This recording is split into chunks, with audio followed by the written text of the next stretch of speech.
You're 10 years old, weaving grass mats under a baobab tree in your Yoruba village. Nigeria, 1748. The afternoon breeze carries the scent of cassava bread baking in clay ovens. Market vendors haggle over dried fish while children chase chickens between wooden huts. You're teaching your younger brother, Kemi, how to tie knots for fishing nets, his small fingers fumbling with the rope. Your grandmother's voice drifts from the storytelling circle, spinning tales of ancient kings and forest spirits that make the elders nod with knowing smiles.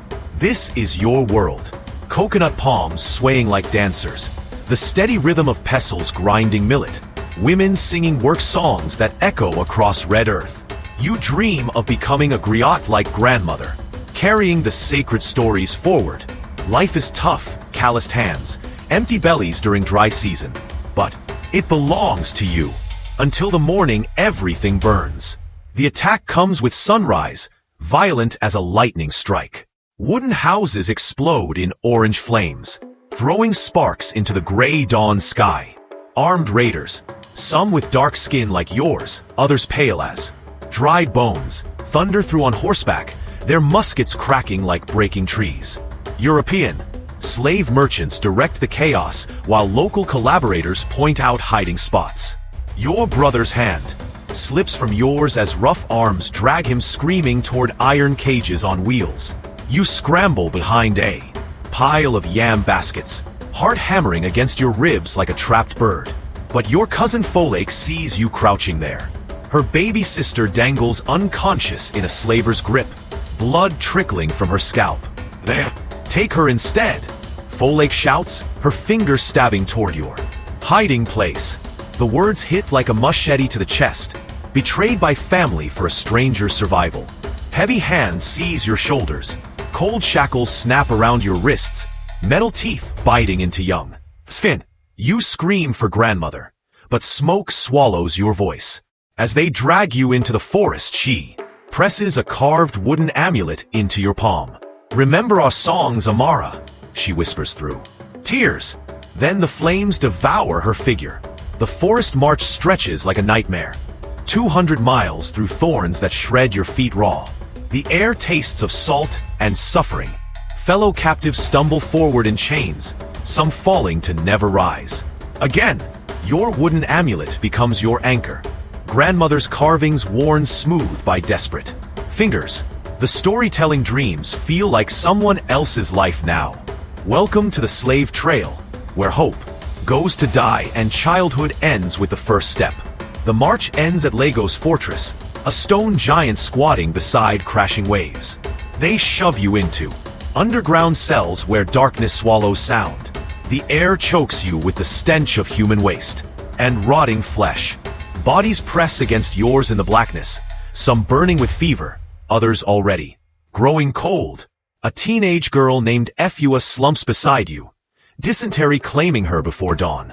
Your wrists bleed from iron cuffs while hunger gnaws your empty stomach. A Portuguese trader enters with flickering torchlight.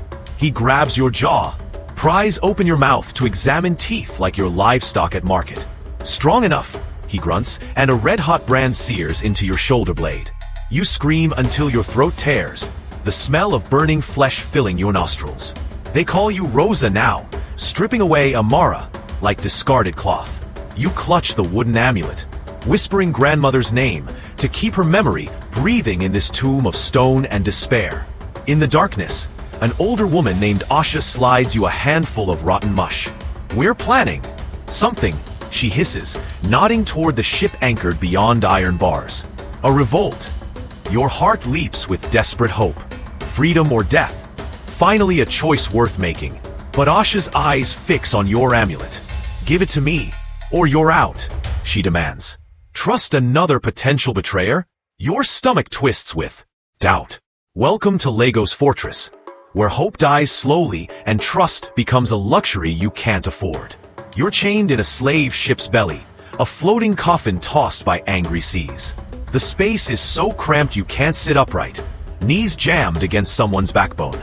Air thick with vomit and human waste makes every breath a struggle. Wooden planks creak beneath you, slick with bodily fluids that have no names. Above deck, women's agonized cries pierce the hull as crew members take their pleasure, stealing dignity along with innocence. Their hungry stares crawl over your skin like insects when they bring the daily slop. Watery gruel crawling with maggots.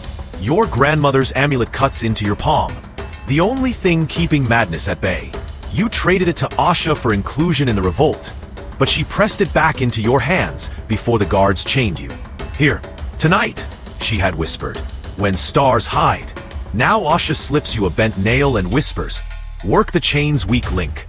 For an hour you grind metal against metal, fingers bleeding, until the shackle breaks and your hands taste freedom. You crawl through the living darkness, bodies shifting like ocean waves. Others work their own bonds loose, some with stolen tools, others using broken teeth on rope knots. Then boots thunder overhead. The revolt explodes with shouts and flashing steel.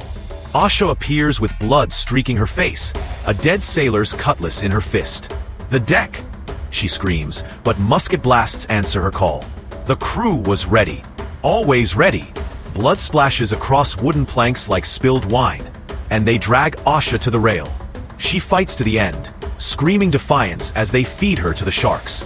Fins slice through moonlit water, erasing her existence like she never breathed. You're spared but forced to scrub her blood under a sailor's whip, hands shaking with rage and grief. You hum grandmother's Yoruba lullaby, soft as prayer, and the sailor pauses mid-swing. Something almost human flickers in his eyes before he remembers what you represent to him.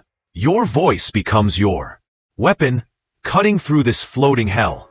They call it the New World, more like a mass grave with palm trees and serious hygiene problems. You're 13, stumbling off the ship into Jamaica heat that hammers your skull like a smith's anvil.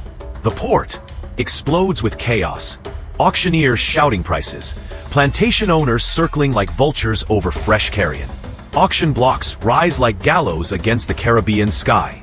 They scrub you raw with lye soap, oil your skin to shine like prized livestock. Your eyes burn from weeks of salt water and tears. The auctioneer barks, fresh cargo. Young, but she'll breed well soon enough. His voice cracks like a whip while men in wide hats appraise you with cold coin eyes, poking your arms and hips like testing fruit ripeness. A small boy from the ship, your sworn brother after the revolt, clings to your leg, but a buyer rips him away. His scream cuts your gut like a rusty blade. Alone again, grandmother's amulet your only anchor. A sugar planter with a twisted scar down his cheek buys you for his estate. His voice cold as January iron. Rosa, he calls you, spitting on your Yoruba soul. Dragged to a wooden shack, you find a sharp stone and carve Amara into the dirt floor. Each scratch a promise to stay yourself. At dusk, the planter's pale daughter slips you a mango through window slats. You're too young for this, she whispers, pity dripping from her voice like honey. Your heart flickers, kindness in this nightmare? Then she runs to daddy, sobbing that you stole it. His whip cracks 5 times across your back, each strike teaching you that mercy is just another word for trap. Welcome to British Jamaica, where the sun's a blazing fist, the whips cut deeper, and your name means nothing. You're 16, cutting sugar cane under a merciless Jamaican sun. Endless green fields stretch to the horizon like a verdant prison. Razor-sharp stalks slice your palms while blood mixes with sweat, dripping red tears into Caribbean soil. 18 hours daily, your machete swings while blisters burst and reform. The overseer's whip cracks like thunder, his cruel entertainment being the display of workers' scarred backs at sunset as warning to others. 3 harvests blur together in a haze of pain and exhaustion. Now 18, the planter stalks your shack after dark. His rum-soaked breath poisons the air as rough hands pin you down, tearing clothes and spirit with each brutal violation. You fight, clawing and screaming, but his weight crushes resistance, leaving invisible scars no whip could match. Soon, secret life grows inside you, a child born from his cruelty. You hide the swelling belly, knowing motherhood means double chains for both you and the innocent soul you die protecting. At night in the shack reeking of sweat and despair, you share grandmother's Yoruba stories with the women. Your voice soothes their children to sleep while they call you sister. Their trust a spark in this darkness. But the overseer hears whispers, his snake eyes narrowing with suspicion. "Rosa," he growls, whip coiling. Like a striking serpent, you move quickly, jamming a rock into the sugar mill's gears. The machine grinds to a halt, buying sick workers a day's rest. But his boots stalk closer, murder gleaming in his stare. You're 19, belly heavy with a child who'll never wear chains if you can help it. The Jamaican plantation burns your soul, but your sabotage worked. The mill's been broken for weeks, giving broken bodies time to heal and hope to grow. The overseer knows. He's been watching, waiting, building his case. Like a spider weaving death. Tonight, under a blood-red moon, he drags you to the whipping post. Rope in his hands, execution in his eyes. "Time to make an example," he snarls. But you're finished being anyone's lesson. You hum a Yoruba work song, but the rhythm changes, cutting through night air like a blade. The signal they've waited for. The women you've been teaching, the sisters you've been building, step from shadow like avenging spirits. Torches flicker to life in their hands like fallen stars. You spent 4 years planting seeds of rage, and now it's harvest time. Together you ignite the first cane field. Flames roar your fury while the plantation's wealth burns bright as the moon. Smoke carries your defiance to the heavens. 4 precious minutes, you're winning. Overseers scramble and shout orders, but chaos serves you now. Then muskets crack like breaking bones. Blood soaks earth that's drunk so much of your sweat and tears. They drag you to the gallows as dawn breaks, noose rough as justice around your throat. But you're not finished. Not yet.